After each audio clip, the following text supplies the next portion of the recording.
Good morning बच्चों। आज हम कक्षा 10 गद्यखंड पाठ 5 एक कहानी यह भी पाठ को पढ़ेंगे, जिसकी लेखिका हैं मनु भंडारी जी। पाठ को पढ़ते हैं। एक कहानी यह भी मनु भंडारी द्वारा रचित आत्मकथ्य है। इस आत्मकथ्य में उन्होंने उन व्यक्तियों एवं घटनाओं के बारे में लिखा है जो उनके लेखकीय जीवन से जुड़े हुए हैं।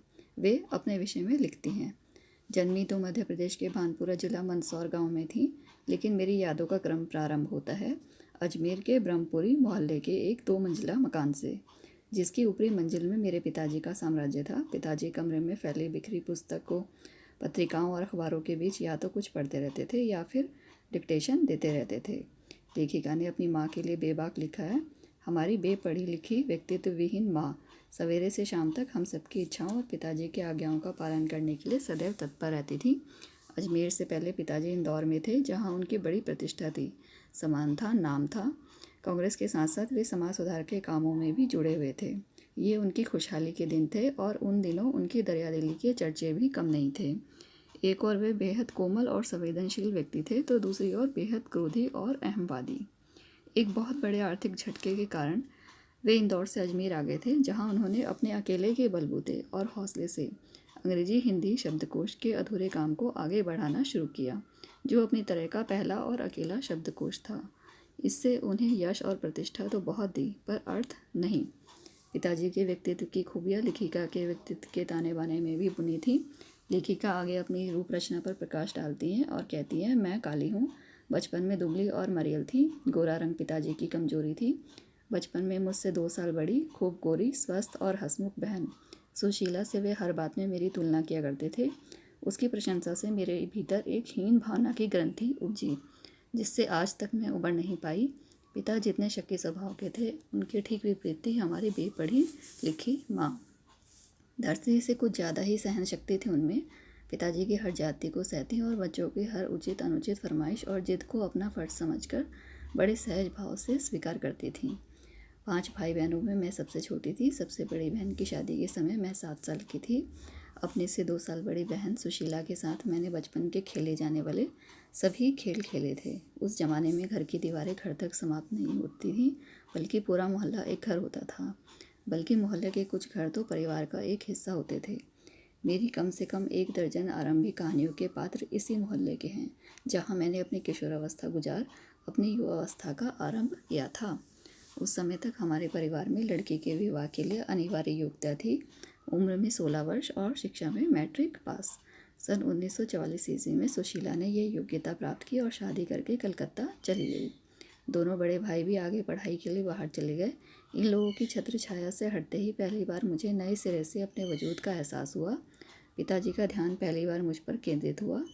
लड़कियों को जिस उम्र में स्कूली शिक्षा के साथ साथ सुघड़ गृहिणी और कुशल पाकशास्त्री बनाने में नुस्खे जुटाए जाते थे, पिताजी का आग्रह रहता था कि मैं रसोई से दूर रहूं। रसोई को वे भटियार खाना कहते थे और उनके हिसाब से वहां रहना अपनी क्षमता और प्रतिभा को भट्टी में झोंकना था। घर में आए दिन विभिन्न राजनीतिक पार्टियों के जमवाड़े होते थे, जिसमें कांग्रेस, प्रजा socialist party, communist party, RSS के लोग आते थे और जमकर बहस होती थी। बहस करना पिताजी का प्रिय शगल था। चाय पानी या नाश्ता देने जाती तो पिताजी मुझे भी वहीं बैठने को कहते। वे चाहते थे कि मैं वहीं बैठूं, सुनूं और जानूं कि देश के चारों ओर क्या कुछ हो रहा है। 10वीं कक्षा तक आलम यह था कि बिना किसी खास समझ के घर में होने वाली बहसें सुनती थी और बिना चुनाव किए, बिना लेखक की अहमियत से परिचित हुए किताबें पढ़ती थी। लेकिन सन 1945 ईस्वी में जैसे ही 10वीं पास करके मैं फर्स्ट ईयर में आई, हिंदी की प्राध्यापिका शीला अग्रवाल से परिचय हुआ। सावित्री गर्ल्स हाई स्कूल, जहाँ मैंने कखहरा सीखा, 1 साल पहले ही कॉलेज बना था और इसी साल वे नियुक्त हुई थी। उन्होंने मुझे बाकायदा साहित्य की दुनिया में प्रवेश कराया।